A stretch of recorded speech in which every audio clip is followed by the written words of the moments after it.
Did you watch UFC last night? Let's start there. Yeah, I watched most of the UFC last night. There were some moments where I had to leave and and play clown for a little bit, but yeah, but I got to watch most of it, man, and it's fun. It's fun to watch, man. It was fun. It was a fun show last night, I thought.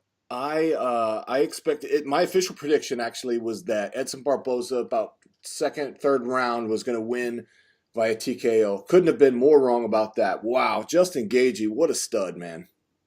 Man, I was afraid that that would happen only because I know that, you know, traditionally Edson struggles against guys that pressure him. Mm.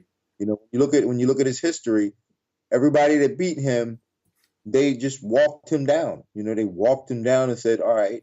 And Edson's got great feet, but he's when a guy walks you down, you got to have more than just a striking ability. Obviously, you need that. Like he's so dangerous with his striking, but you guys have to be afraid that you're going to take him down, and you never have that threat with Edson because he's never going to take you down. So you can just walk him down, really. Like if you can get through his strikes, you could just walk him down. And Gaethje is really good at walking guys down. He's not afraid to take a shot to walk a guy down. So I was afraid that would happen, and Gaethje did it, man. I mean, he's one of the better guys to come from a different organization, I believe, and just make a name for himself. Yeah, no, you're right. Actually, when I was talking to Sam Alvey, we were sort of predicting, some of the fights, breaking them down a few days ago. He said the exact same thing. He said, "Look, a guy like Gage is going to come in there. He's going to stalk you, and that is Barboza's kryptonite. Barboza has to keep you on the end of those kicks and punches. And by God, man, that was gnarly, man. Yeah, Barbosa. I mean, it's obviously a little too late in his career, but if I trained Barbosa and got him a couple of years ago, I really would have been working on him being able to take guys down because guys need to be able. They need to respect you taking them down because when you get like Barbosa just struggles with guys walking him down because they're never afraid of getting taken down. They're just like, if I can just keep my hands up, deflect these punches and kicks, I'll get my hands on him. And he doesn't have an answer for that. He just doesn't. And it may be too late in his career to develop one, but well, hey, but you know what? He's had a great career. I mean, he's got highlight knockouts. So highlight real knockouts. So, that's the trade-off. Yeah, man. He's absolutely murdered some people in there. Ended careers even. So how about the co-main? I think I got up to get a beer and I missed that one. And I'll tell you, I didn't make it. Yeah, Hermanson submitted Dave Branch, who was like Yeah. phenomenal grappler. Jiu-jitsu black belt, I believe. Yeah. Was a David Brent. was a Yeah, double champ in World Series of Fighting, and man, just got him out of there with the quickness. I did not see that one coming either. I didn't say, you know what? It doesn't surprise me that Hermanson won. He's younger, hungrier, a tad bit more gritty. And I think David Branch's better days are behind him. And that's what I was saying about Gaethje is that they got him. He's one of the guys who really showed and proved what his worth was, and they got him at a time where he still had a lot of fight left in him. I think they got David Branch, because David Branch has had an amazing career. Let's put it the way it is. He was in the UFC, he left the UFC, fought in the World Series of Fighting, double champ, came back to the UFC, and just kind of had this up and down career in his return. But again, he's older now. He's just a little older, and I think his better days are behind him. And for him to lose to a guy like Hermanson just says a lot about where his career is, especially the way he lost. Because I thought once it hit the ground, he should have been okay, but he just I don't think he has it anymore, and it sucks because he was a great fighter, and we won't get to see that at the UFC, because they just brought him in too late. That's You know, when, exactly what I was going to say. When he was killing it in World Series of Fighting, when he was a champ, I was like, man, we've got to see this guy get in here and perform.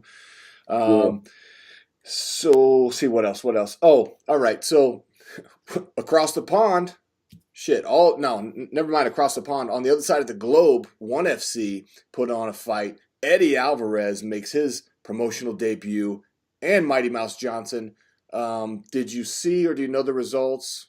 You want me to spoil it if I you read didn't? the results. I didn't see. Okay. Obviously, those are kind of hard to watch. I did read the results. I'm not surprised. Really? You Yeah, I'm okay? not. All right. So I watched the Eddie Alvarez fight first. And spoiler alert, if you're listening, if you have not seen this, Eddie Alvarez got TKO'd by a guy that I've never even heard of. And, I was watching the fight going, man, do these guys think this is a straight up boxing match? Because there's nothing else going on besides hands flying, man. And he started getting tagged up, didn't go to the wrestling, man. We see that a lot with guys. When you talked about it a little bit earlier when we were speaking about John Jones, is that if you get in there with a guy who's a really good striker, you let your ego take over, man, you lose the game plan. Maybe the game plan was to go in there and strike with the guy, but man, he paid for it. Yeah, but within every game plan, there has to be some adaptability. You have to be able to adapt. And I always tell my fighters, if somebody does something twice, you need to get them out of it. You need to get them out of that area. If they throw two kicks, you can't let them throw a third kick. And that's just utilizing your IQ. And again, that's what John Jones does so well. Is he never lets a guy do anything twice, three times. But if a guy's trying to box with you, and you think that's what he wants to do, don't let him box with you. It's that simple.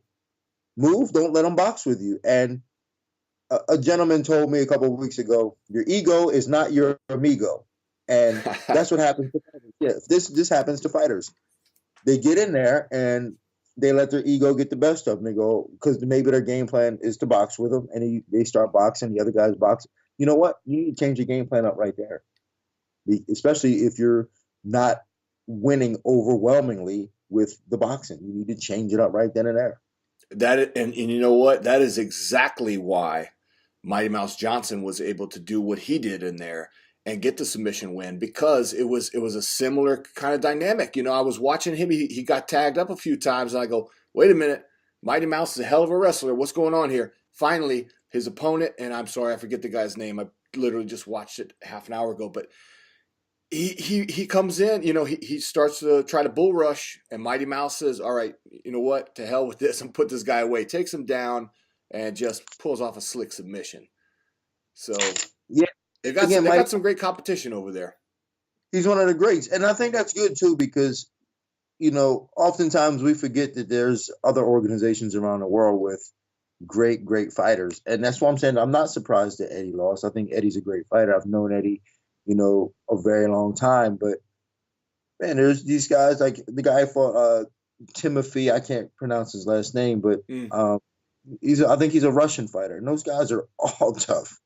It doesn't surprise me. Like, when you fight these guys, you got to bring your A game. Like, these guys can fight in the UFC without a doubt. They just don't have, they might not have the opportunity or the experience in the UFC to maintain, longevity at times. But they could beat you on any given day. And we just saw that last night with Eddie Alvarez. That was crazy. All right. Last one. I almost forgot, man. Michael Johnson. Holy crap, man. He's looked phenomenal at featherweight. Josh Emmett is coming off a loss. Michael Johnson's winning the whole damn fight. And Josh Emmett did exactly what so few guys will do in the third round when they're losing for 15 minutes straight, damn near. And he took a chance. And boy, man, he put Johnson out cold, man. That was nasty.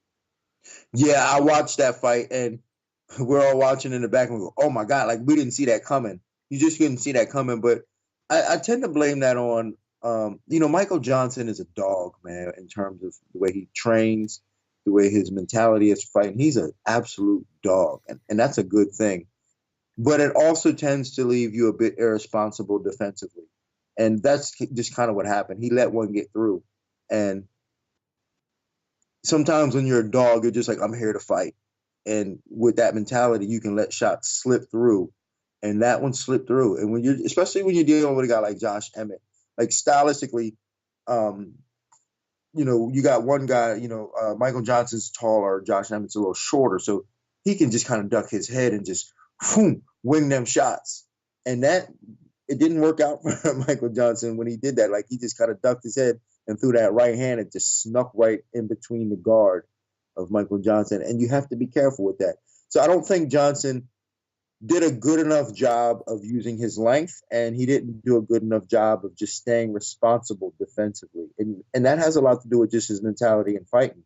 Just, yo, I train hard. I'm going to hurt people, and that's just what I'm going to do. But at times you got to really kind of slow yourself down and go, let me just make sure that I'm responsible and get these shots off.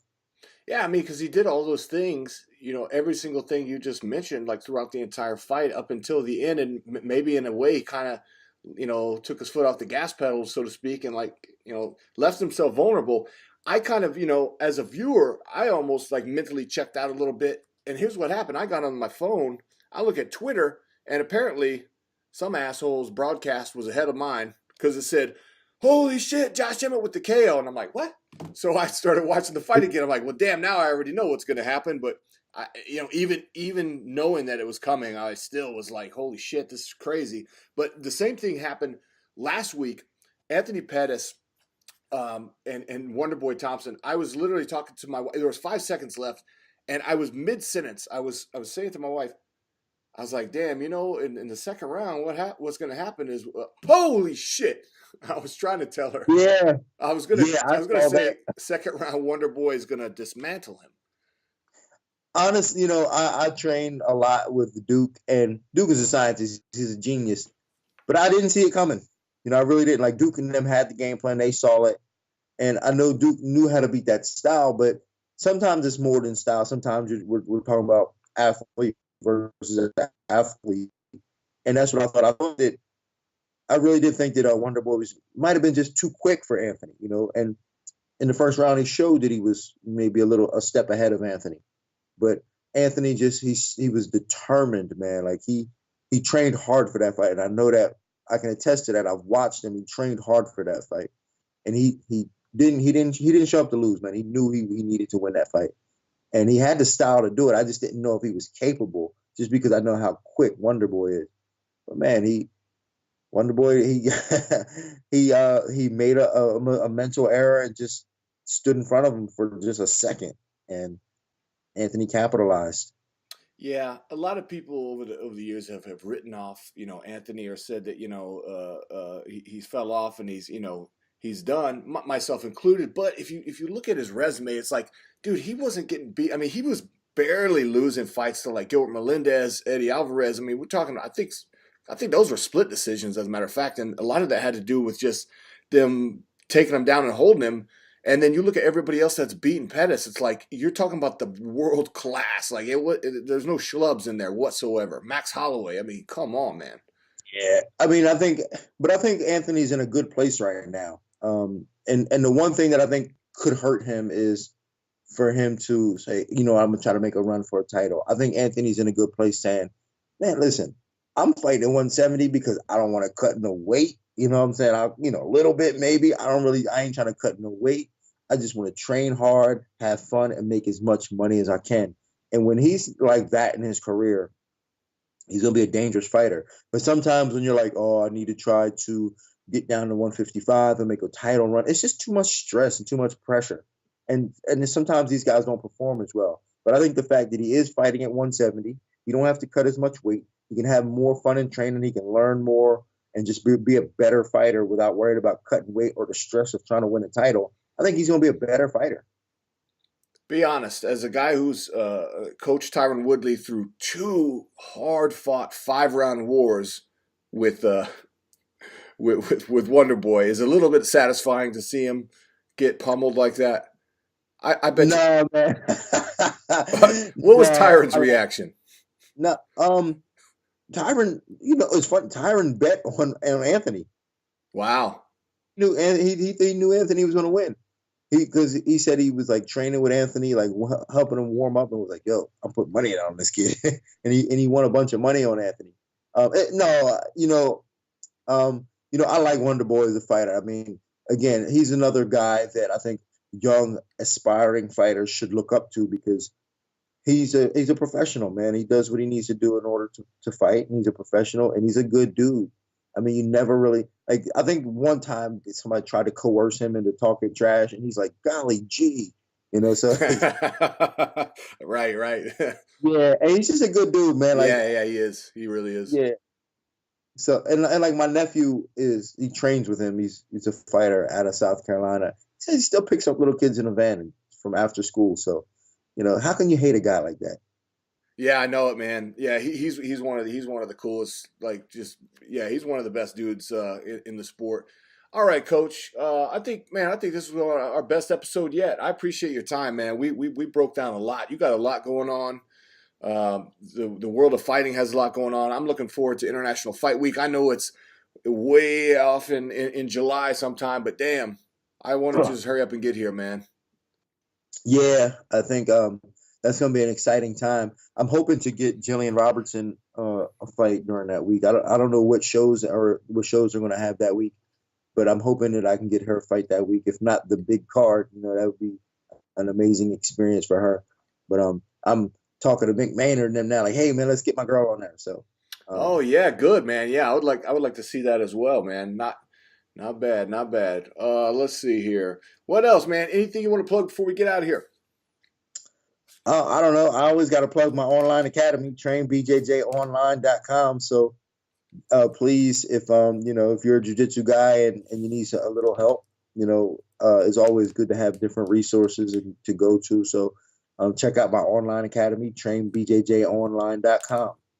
Oh, outstanding. Will do, Coach. I definitely need a lot of help in jiu-jitsu. I've been slacking, man. I kind of hurt my neck, and I've been staying off the mats a little bit, trying to. I need to get looked. It's one of those things, man, where you don't want to go to the doctor because you don't want like bad news. You know what I'm saying? So you just avoid it. I know. You're 100% right about that. I thought I had a heart attack a couple weeks ago, and I was like, you know what? Damn. I don't even want to go to the doctor. Damn, bro. I don't want them to tell me I had a heart attack. Take it easy, man. Take it easy, Coach. I think I was eating too much Taco Bell. Well, you know what? I'm glad you mentioned tacos because before we get off the line, I was going to give you a recommendation for Austin. Before you get out of there, go to Torchy's Tacos. Best. Torchy's? Oh my God, Torchy's. Yeah, best damn tacos. There's like 2 or 3 locations in Austin, so I don't know where you're actually at, but you got to hit it up, man. I'm telling you, man. It's cheap and it's fucking amazing. Well, those are my 2 favorite words. Cheap and fucking. Damn. All right, man. You killed it, man. Thank you so much, Coach. We'll be in touch, brother. I'll talk to you soon, man. All right, later.